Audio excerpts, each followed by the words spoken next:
Yeah, watch this. Sit down for a second. You want to watch this scene? To the authorities of the United Nations, the representatives of the various countries that comprise it, and all the citizens of the world who are watching us, good afternoon. For those who do not know, I am not a politician. I am an economist, a libertarian liberal economist who never had the ambition to engage in politics and who was honored with the position of President of the Argentine Republic in the face of the resounding failure of over a century of collectivist policies that destroyed our country. This is my first speech before the United Nations General Assembly, and I want to take this opportunity to, with humility, alert the various nations of the world about the path they have been following for decades, and the danger that implies if this organization fails to fulfill its original mission.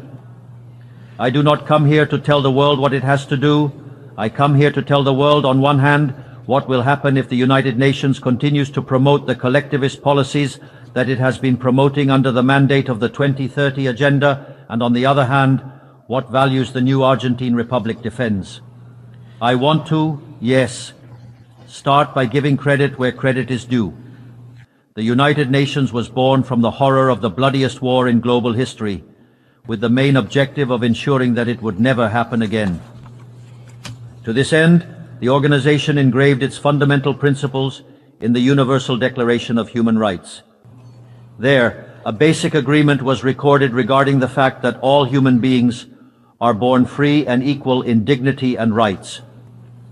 Under the auspices of this organization and the adoption of these ideas, humanity has lived in a period of global peace for the last 70 years, the longest in history, which also coincided with the period of greatest economic growth in history. An international forum was created where nations could resolve their conflicts through cooperation instead of immediately resorting to arms, and something unthinkable was achieved: to permanently seat the 5 largest powers in the world at the same table, each with the same veto power, despite having completely opposing interests. All this did not make the scourge of war disappear, but for now, it has been achieved that no conflict escalated to global proportions. The result was that we went from having 2 world wars in less than 40 years, which together claimed more than 120 million lives, to having 70 consecutive years of relative peace and global stability under the mantle of an order that allowed the entire world to integrate commercially, compete and prosper. Because where trade enters, bullets do not, said Bastiat. Because trade guarantees peace, freedom guarantees trade, and equality before the law guarantees freedom. What the prophet Isaiah foretold has ultimately come to pass, as it is read in the park across the street. God will judge between the nations and will arbitrate for many peoples. They will forge their swords into plowshares and their spears into pruning hooks. Nation will not take up sword against nation.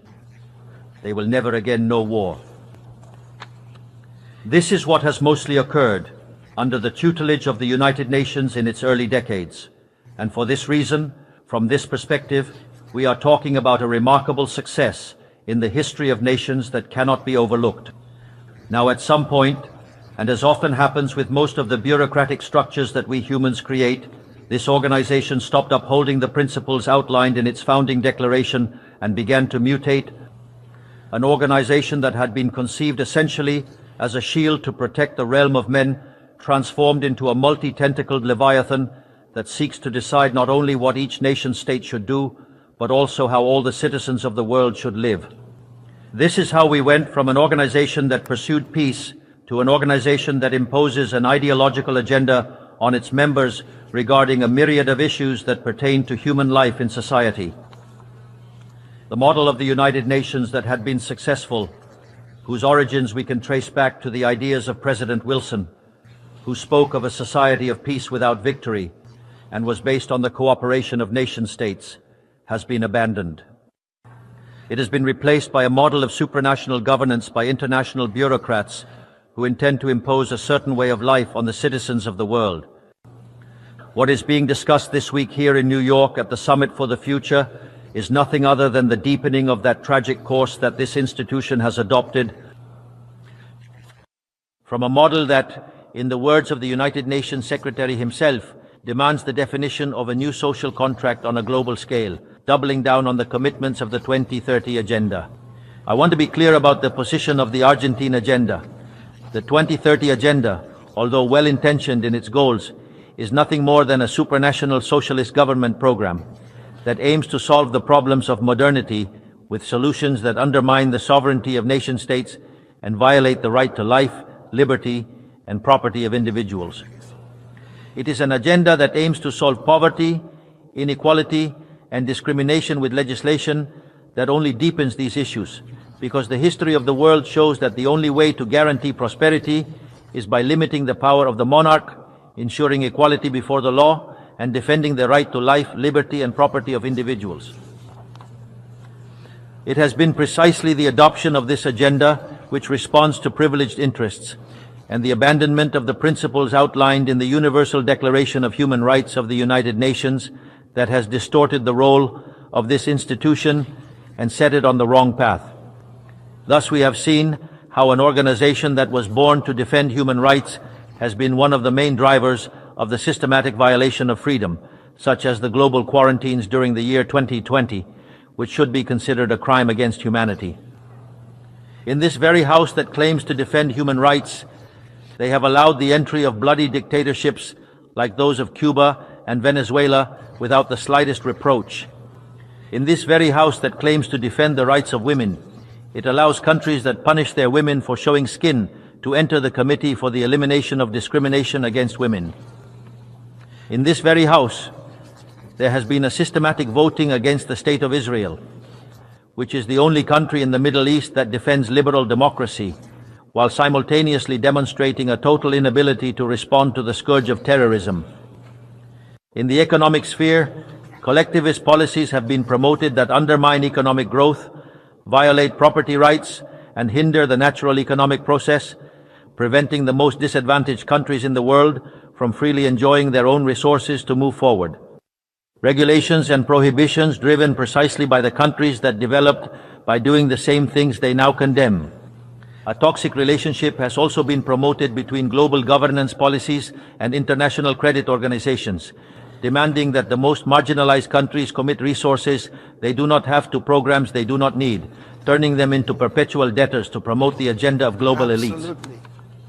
The oversight of the World Economic Forum has also not helped, where ridiculous policies with Malthusian blinders are promoted, such as zero-emission policies, which primarily harm poor countries, and policies related to sexual and reproductive rights, when the birth rate in Western countries is collapsing, signaling a bleak future for all. The organization has also not satisfactorily fulfilled its mission to defend the territorial sovereignty of its members, as we Argentinians know firsthand in relation to the Malvinas Islands. And we have even reached a situation where the Security Council, which is the most important body of this House, has become distorted because the veto of its permanent members has begun to be used in defense of the particular interests of some. This is where we stand today, with an organization powerless to provide solutions to the real global conflicts, such as the aberration and abhorrent Russian invasion of Ukraine, which has already cost the lives of more than 300,000 people, leaving over 1 million injured in the process. An organization that, instead of addressing these conflicts, invests time and effort in imposing on poor countries how and what they should produce, who they should associate with, what they should eat, and what they should believe, how it intends to dictate the present pact of the future. This long list of errors and contradictions has not been without consequence, as it has led to a loss of credibility for the United Nations among the citizens of the free world and has distorted its functions. That is why I want to issue a warning. We are facing an end of a cycle. Collectivism and the moral posturing of the UOC agenda have collided with reality and no longer have credible solutions to offer for the real problems of the world. In fact, they never did. If the 2030 agenda has failed, as its own promoters acknowledge, the response should be to ask ourselves if it was not a poorly conceived program from the start, accept that reality, and change course.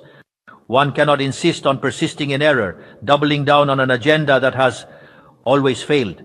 The same happens with ideas that come from the left.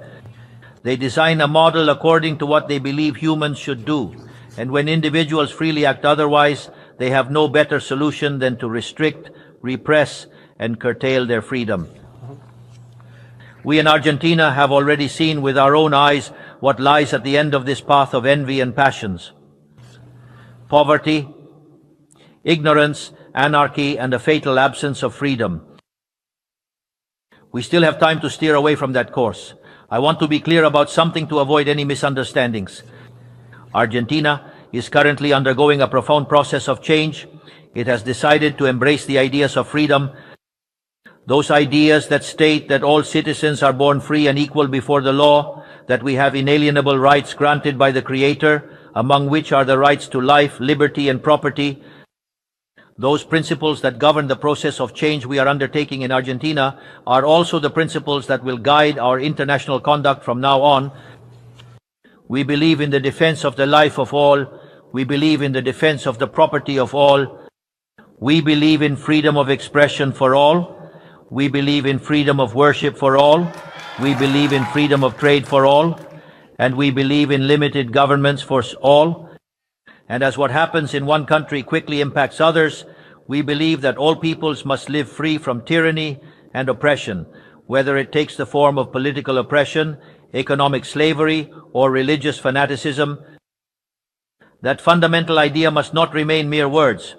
It must be supported by actions, diplomatically, economically, and materially.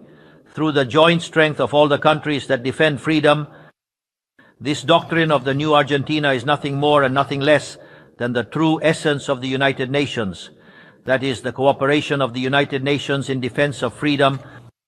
If the United Nations decides to return to the principles that gave it life and readapt the role for which it was conceived, count on the unwavering support of Argentina in the fight for freedom.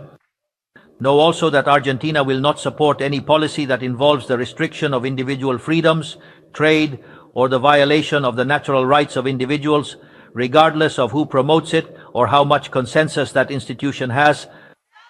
For this reason, we want to officially express our dissent regarding the Pact of the Future signed on Sunday and invite all the nations of the free world to join us not only in dissenting this pact, but also in creating a new agenda for this noble institution, the agenda of freedom.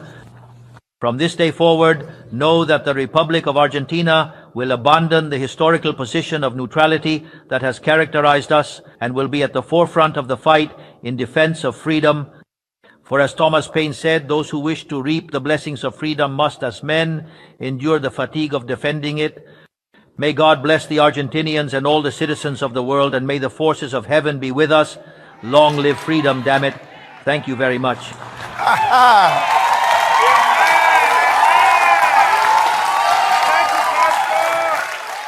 Wonderful.